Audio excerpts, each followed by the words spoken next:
मानस में बढ़िया सुंदर वर्णन आया है चौपाई कि जाके पगना फटी बेवाई सो क्या जाने पीर पराई।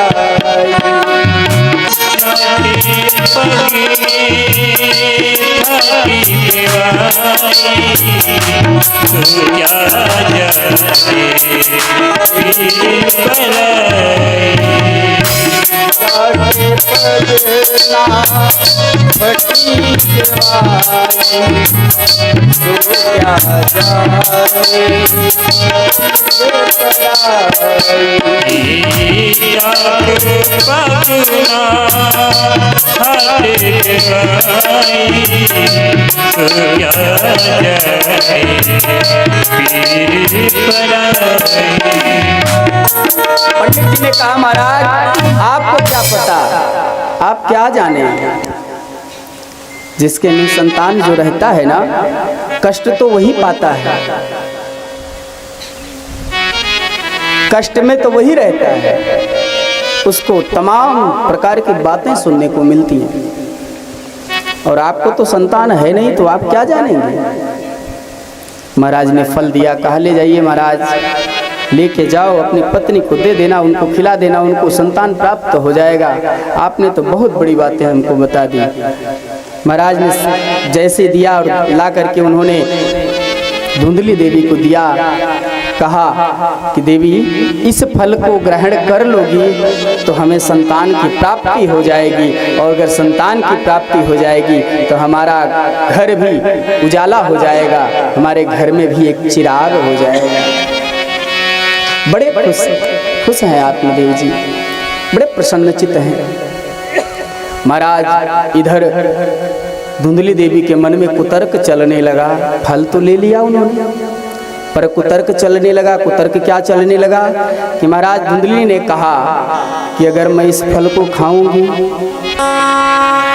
और अगर फल को खा लिया, मेरे पेट में बच्चा आया, गर्भवती हो गई मैं, और अगर गर्भवती हुई, बच्चा मेरे पेट में पूरा जगह घेर लेगा, और जब जगह घेर लेगा तो मैं भोजन नहीं कर पाऊंगी, और अगर मैं भोजन नहीं कर पाई तो मैं वैसे मर जाऊंगी।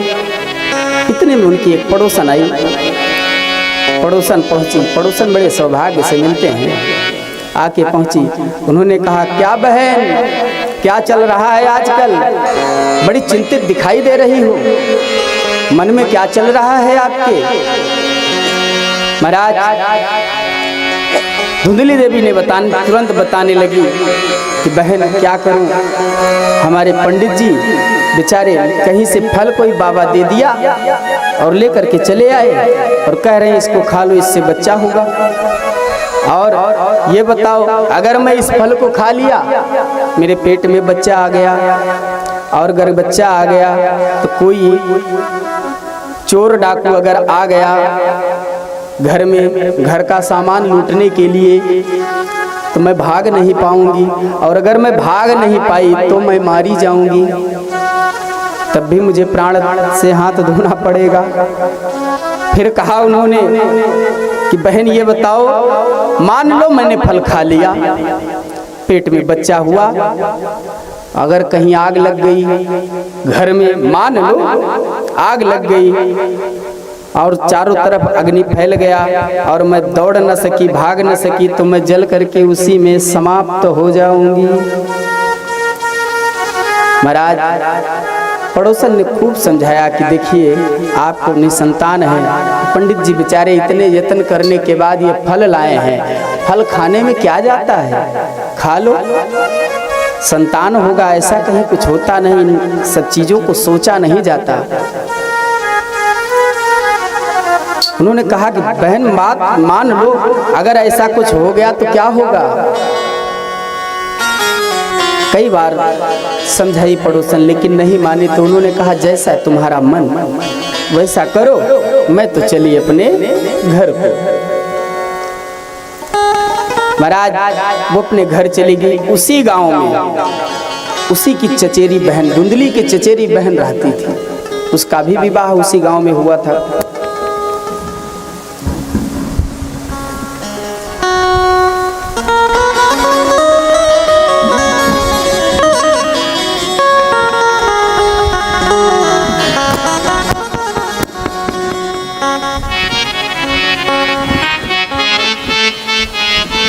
महाराज उसी के गांव में एक उसकी चचेरी बहन रहा करती थी।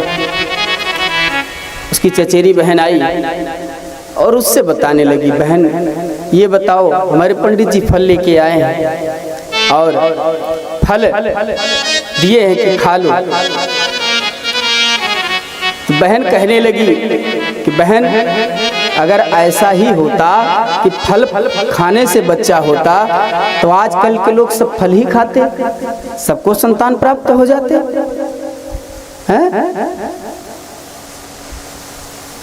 फल खाने से कभी बच्चा अच्छा नहीं होता, फल तो लोग खाते ही हैं। महाराज उसकी बहन ने उसकी बुद्धि को विकृत कर दिया।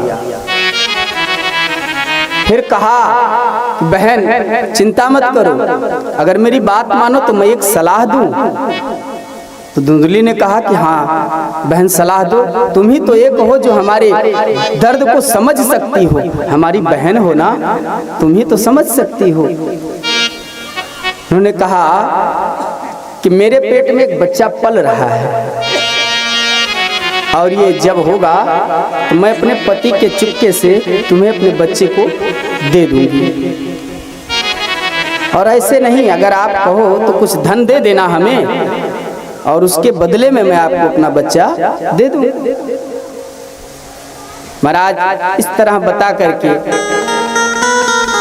उसको आश्वस्त किया और कहा, अगर देखना ही है तो इस फल को तुम्हारे घर में एक गैया है, उस गैया को खिला दो, देख लिया जाए इस फल से अगर बच्चा होता है तब तो माना जाए कि सत्य था। इसमें क्या बड़ी बात है, महात्मा जी पुनः मिल जाएंगे, और जब महात्मा जी पुनः मिल जाएंगे तो फिर से एक फल ले लिया जाएगा। हाँ? लेकिन